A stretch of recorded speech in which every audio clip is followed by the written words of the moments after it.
Grandpa, with his twinkling eyes and infectious laughter, always had a soft spot for his favorite chair. Now let me paint a picture for you of our dear old Grandpa. He was a man full of life, with a heart as wide as the Mississippi and a soul as deep as the Grand Canyon. A man of simple pleasures, he had a fondness for his worn-out chair, a faithful companion that held countless memories.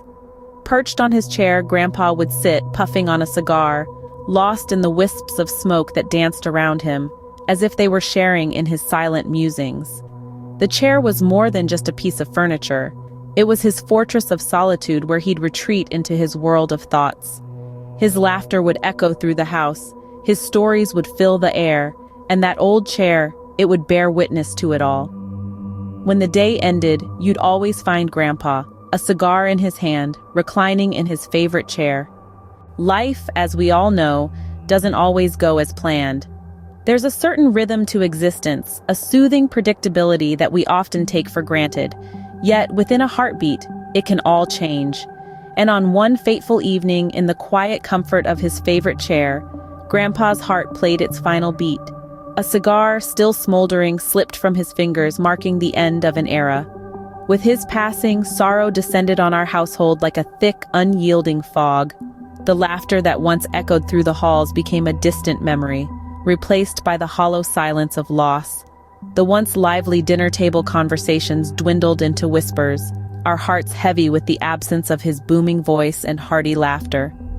Grandpa was the backbone of our family, the storyteller, the keeper of wisdom. His tales of the old days, woven with threads of wisdom and wit, were our bedtime stories.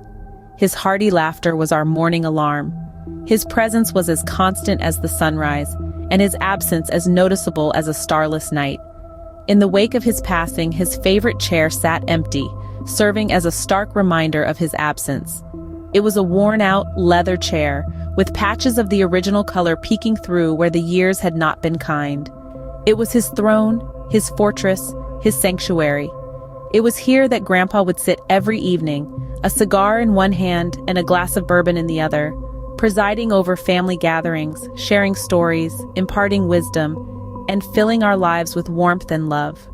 The chair, now vacant, stood as a silent testament to the void his departure had left in our lives. It was a symbol of the stories untold, the laughter unheard, and the love unexpressed. It was a poignant reminder of a life well lived, a man greatly loved, and a loss deeply felt. His chair, his cigar, and his memories were all that were left behind, the tangible remnants of a life that once was and a love that will forever remain.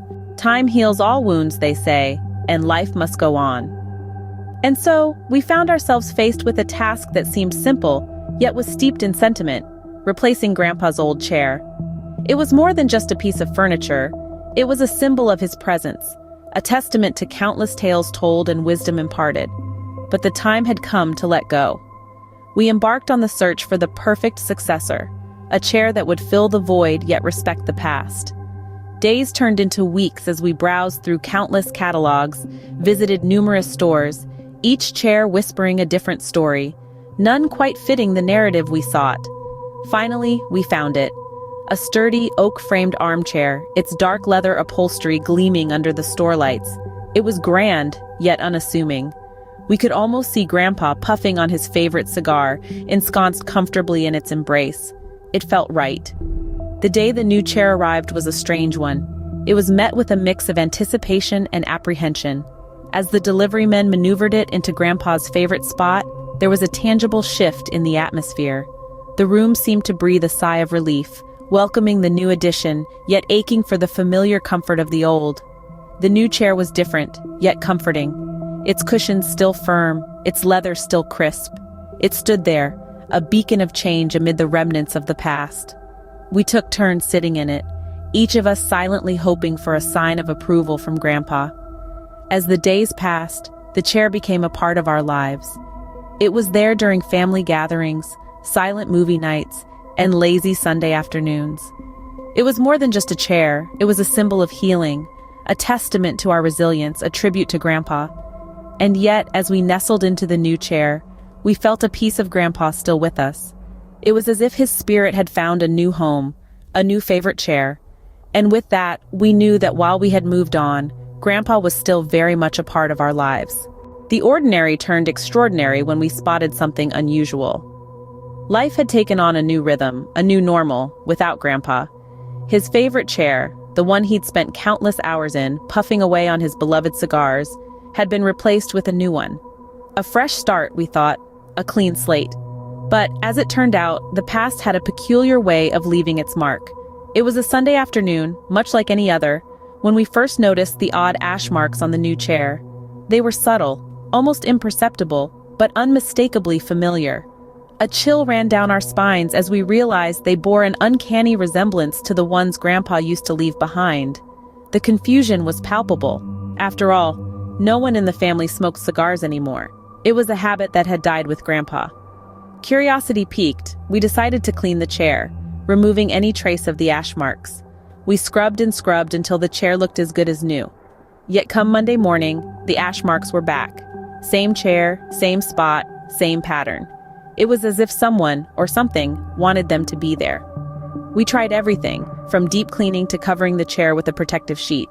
Yet every time we thought we'd seen the last of them, the ash marks would reappear, as if by magic. It was bewildering, to say the least. The more we tried to erase them, the more persistent they became.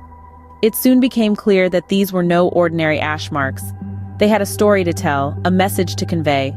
But what? Was it Grandpa reaching out from the other side? Or was it something else entirely? The ash marks, eerily similar to Grandpa's, became a baffling mystery. A mystery that was about to take us on an unforgettable journey into the unknown. Just when we thought things couldn't get any stranger, they did. There was something peculiar about these ash marks that we couldn't quite put our finger on. They were appearing only when the chair was vacant. Yes, you heard it right, only when the chair was empty. No one had been around to smoke a cigar, let alone leave behind an ash mark. There was no logical explanation, and it left us scratching our heads. We started observing closely, and the more we looked, the more it started to make sense. The ash marks bore an uncanny resemblance to the ones Grandpa used to leave behind. There was a particular pattern, a sort of signature that was distinctly his. He had a way of tapping his cigar on the armrest, letting the ash fall in a certain way. It was a habit, a subconscious act that he probably didn't even know he had. But we did. We remembered, and that's exactly what we saw on the new chair. The realization sent a chill down our spines. Could it really be Grandpa? It was a disconcerting thought, yet somehow it was comforting. It was as if he had never really left, as if he was still around, watching over us, still enjoying his favorite pastime in his favorite chair. And then the memories started flooding back. The sound of his hearty laughter, the smell of his favorite cigar, the stories he told, the wisdom he shared, everything seemed so vivid, so real. It was as if he was still there, in that chair, puffing away at his cigar, leaving behind his signature ash marks. The haunting revelation was unsettling, to say the least, but at the same time, it brought a strange sense of solace. It was as if Grandpa was telling us that he was still there, still a part of our lives, still watching over us. It was his way of saying that he was okay, that he was at peace. Could it be? Was Grandpa still with us, enjoying his favorite pastime? As the mystery deepened, so did our fascination. The ash marks, those peculiar remnants of a once familiar habit, continued to appear day after day. The new chair, pristine and untouched when we first brought it home, soon bore the same telltale signs as its predecessor. The mystery was as compelling as it was perplexing. Yet, with every new ash mark, the family found itself drawn into a strange sense of peace. It was as if these marks were not just remnants of ash, but echoes of a presence, a comforting reminder of a beloved figure. Each mark told a story, an anecdote, a shared memory. There was warmth in these marks, a sense of love that transcended the physical world. The ash marks, though inexplicable, became a part of our everyday life. We cherished them, respected them, and even looked forward to their appearance. But the question remains, who or what is leaving these ash marks? Y'all, we're wrapping up here, but don't you go anywhere just yet. Show some love, hit that like button. Fancy more content like this? Go on, subscribe and let that bell icon ring so you won't miss a beat. Thanks for tuning in, and remember, sharing is caring. Until next time, stay tuned.